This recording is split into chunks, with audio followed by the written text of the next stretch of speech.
Autumn is well and truly underway and winter won't be far off. But if you're thinking, you beauty, there's nothing to do in the garden, well, you'd be wrong. Yes, if you want your garden to sing in the winter and be ready to fire when spring rolls around, well, there's a few things you can be doing right now. But first, you and I, we need to do some shopping. Shopping.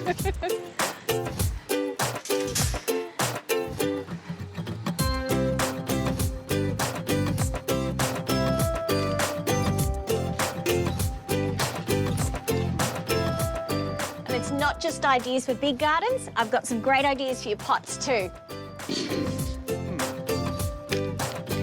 Challenge you to a joust. Hi, Suzette.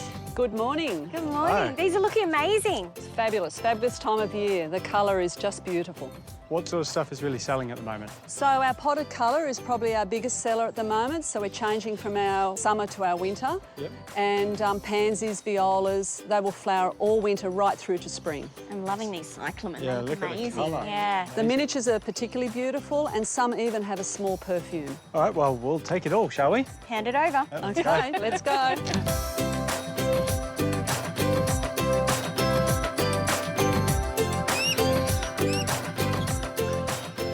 Out the back, we've got a few issues with the grass. And the first one actually is nothing to do with the grass. It's this morea. Now, over summer, it's really shading out the lawn. I don't really want to change the shape because it's nice in the garden, but I'm going to go through with my long-handled pruner and just pick out any of the smaller bits to try and get as much light as possible back down onto the lawn. When you're pruning something large like this, you don't want to take off a huge branch because, you know, it takes a long time to grow back and you're going to have an ugly plant. So just grab the branch you're going to prune and give it a bit of a shake and you can see all the leaf that's going to be removed. And if it's too much, move on to the next one.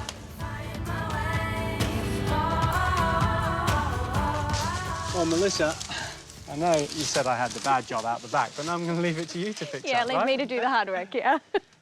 So this area of the lawn is also a bit of a low point in the garden, so it collects a lot of moisture and then because it's shady, it doesn't get a chance to dry out. It's also nice and compacted, so I'm going to do it a favour and I'm going to aerate the lawn. So in essence, aerating is opening up the soil, allowing air, water and nutrients down to the root zone, so it helps to improve the health of your grass. And you can do it with a garden fork or an aerator like this. Have you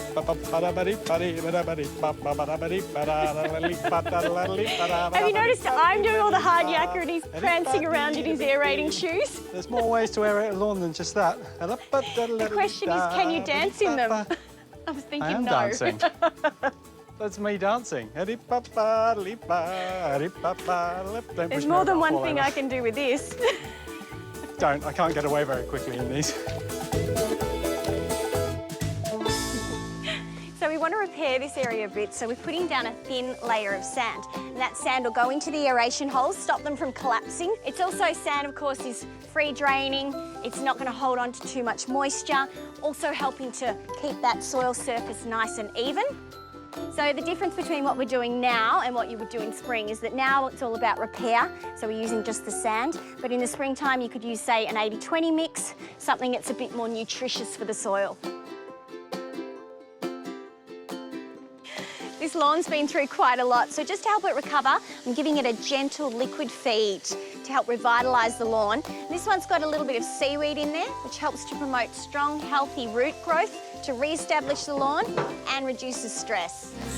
So we've given the lawn a good overhaul. Yeah, but there's still plenty of winter gardening jobs we can be doing. So I'm heading in this direction. You can go that way. I will. I'll catch you later. The thing I love about this time of year is you're not chasing your tail with the gardening the whole time. It gives you a chance to reflect and do some of those jobs that have just been nagging you, and this one is an absolute classic. We've got some violets and some dichondra, and because we've only got a spade edge, they're creeping out into the lawn, so I don't want this to keep going on. I'm going to dig a trench and simply install some of the edging we picked up earlier, and it'll fix it straight up.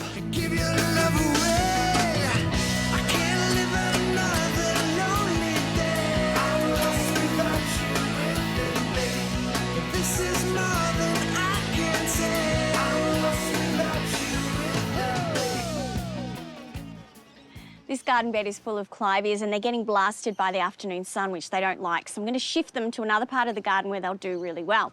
That means we're going to transplant them. So I'm just going to drive the spade into the soil at about a 45-degree angle and just work my way around that plant until the whole clump comes out.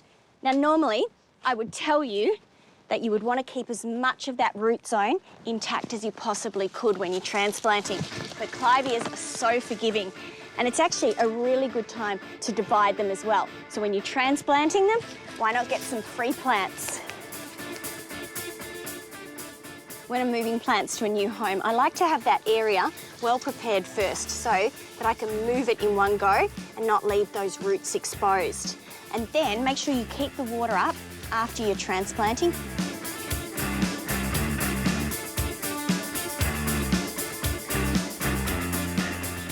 Places like this underneath trees are notoriously hard to garden in because you get so much competition from those roots for water, for nutrients, for space. So I can't think of a better thing to plant under them than gorgeous succulents. They'll also love that afternoon sun that's coming through.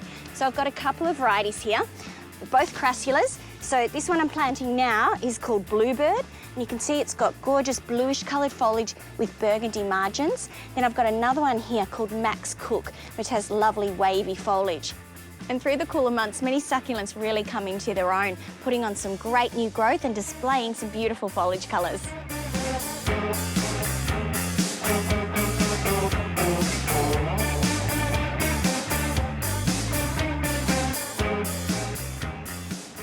I've taken inspiration from Melissa's succulents around the back, and I've put a row of echeverias around the tree behind us. Now, because it gets so hot in summer, they flower in winter because it's less stressful, so you get some interest. And along the front, I really want some colour. I'm doing it with argyranthemums. Now, one of them is called Pom-Pom. This is lovely purple flower. And I'm using this one called Chameleon. Now, this flower changes colour as it ages. They'll flower from spring all the way through to autumn. A tip, though, just deadhead the old flowers, and that will mean they'll push on some more all the way through winter.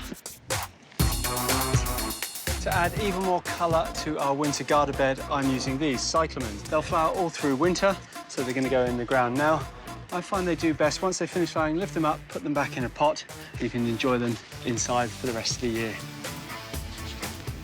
It's a nice little pop of colour. Do you want a hand? Yes, please. What can I do? We just got the cyclamens left, so just pop those in, it'd be great. Beautiful. I'll get to work.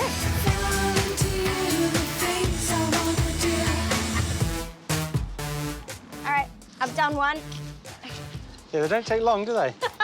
All right, so I'm done. I'm going to see your colour and raise you one because I've got a cute little project in mind. You're just doing one?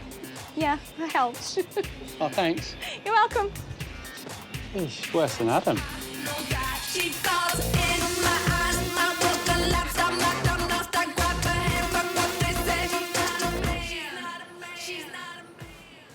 Another great way to make the most of colour at this time of year is with bulbs. So keep an eye out in store for all those wonderful things like tulips, daffodils, hyacinths, ranunculites, all for winter and spring colour.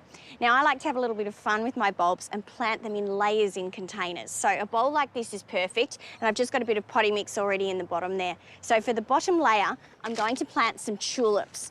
So this is a beautiful one. It's called Saigon. It has a lovely magenta colour flower.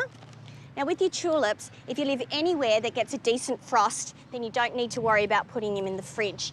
But if you live above Sydney or you want to stimulate earlier flowering, then you can put them in the fridge for about 6 weeks or so before planting. I think it's a bit like making lasagna.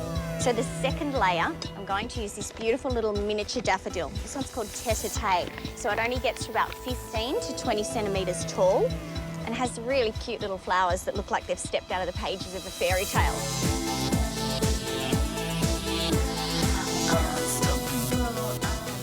Just make sure you put potting mix in between each layer of bulbs, and don't worry, if you're putting bulbs on top of each other, they'll find their way to the top. Now, on the top layer, I'm going to use these beautiful hyacinths. So this one is called Aqua Lady, so it's just a really nice vibrant blue. And they're great to plant towards the top because they just like to have their noses just below the soil surface.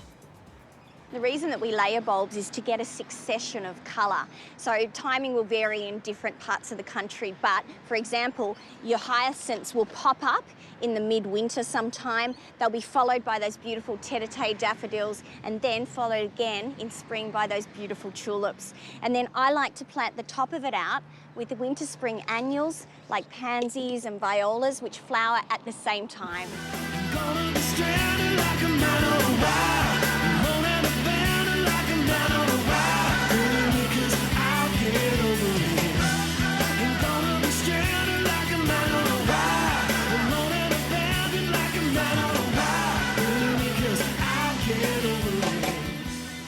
Melissa, those pots look great. They do. You wait till those bulbs pop up, it'll look amazing. We got a fair bit done today, didn't we? We did. We solved some problems. We've got some colour in the garden. I'm happy. Yep, you know, and it was all in a day's work, so feels good. High five. My capacity, I got the power.